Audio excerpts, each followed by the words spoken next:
Hey, what's up, everybody? It's BDF. Forget the greasy face. Just got out the shower. Doing too much. Trying to be clean early in the morning right before a workout. But, yeah. What's good, y'all? I got something on my mind. Don't have a whole lot of time because I only got 5 minutes to speak. But, I've been watching Paul Pierce. He's proclaiming that he's a better player than Dwayne Wade. I'm old enough to remember how great Paul Pierce was. And I'm not here to discredit or disprove the greatness of either player. I think, just for the record, I say Dwayne Wade has the edge, even though he's played more meaningful basketball in a less time because of injuries, and I think a shorter career. I believe Paul Pierce has ultimately played more years, but Paul Pierce stayed more healthy overall.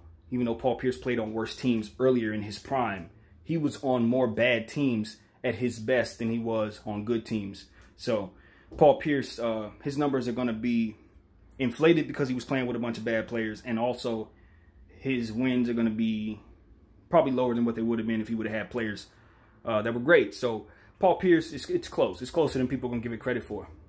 But I got Dwayne Wade just simply because Dwayne Wade is one of the greatest shot blocking shooting guards of all time.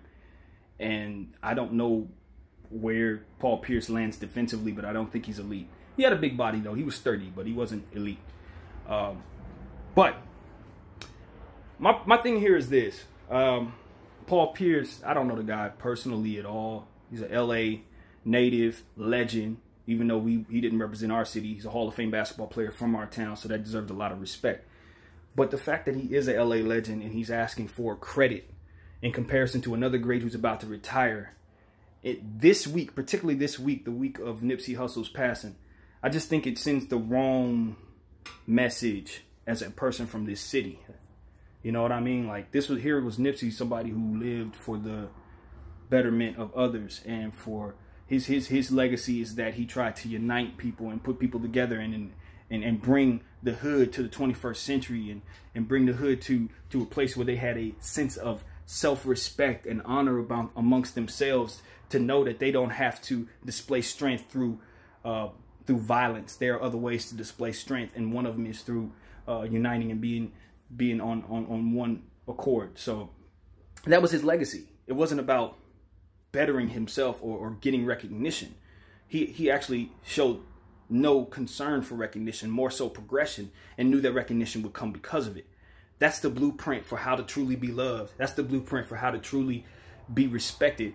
And here we have another person, another legend from the West Coast, showing us the complete opposite, as if he just does not get it. And that part frustrates me because I think it's ignorance that ultimately harms our community. It's ignorance.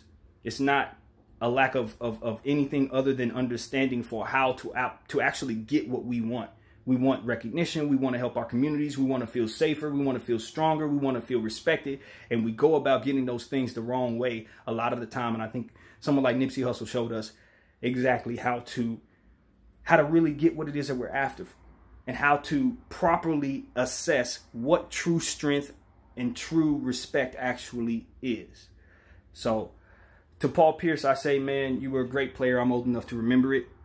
But people will never appreciate you the way you want to be appreciated, so long as you're looking for that appreciation. Your career came along in a time where social media hadn't yet popped off, as you mentioned, so people are going to forget what you've done. But there are many players in the past who were as great as you, or maybe greater than you, who aren't looking for that type of credit, and we herald them higher than you because of it. Not because of what they did, but simply because they're not throwing it in our face how great they may or may not have been. Hakeem Olajuwon, Ray Allen, I mean, there's millions of players. AI, you see these players running around saying how great they are, and they don't have to do that. They don't have to. Neither did you. The work speaks for itself. You're a champion. Trillion-time All-Star. Many, many, many accolades. Many, many, many great moments. All of them Googleable. All of them YouTubeable. We can see it all, Paul. We don't want to hear you say you're better than somebody we're trying to celebrate in Dwayne Wade. It's a bad look, bro. It's bad. You already did your whole career. Let it stand for itself. Let it sit and be what it is. Stop tainting our image of you by demanding we care about something. Let us choose that. Anyway, that's what I got to say to you, man. Rest in peace to Nipsey Hussle. Shout out to everybody. Respect in my heart. Peace and love.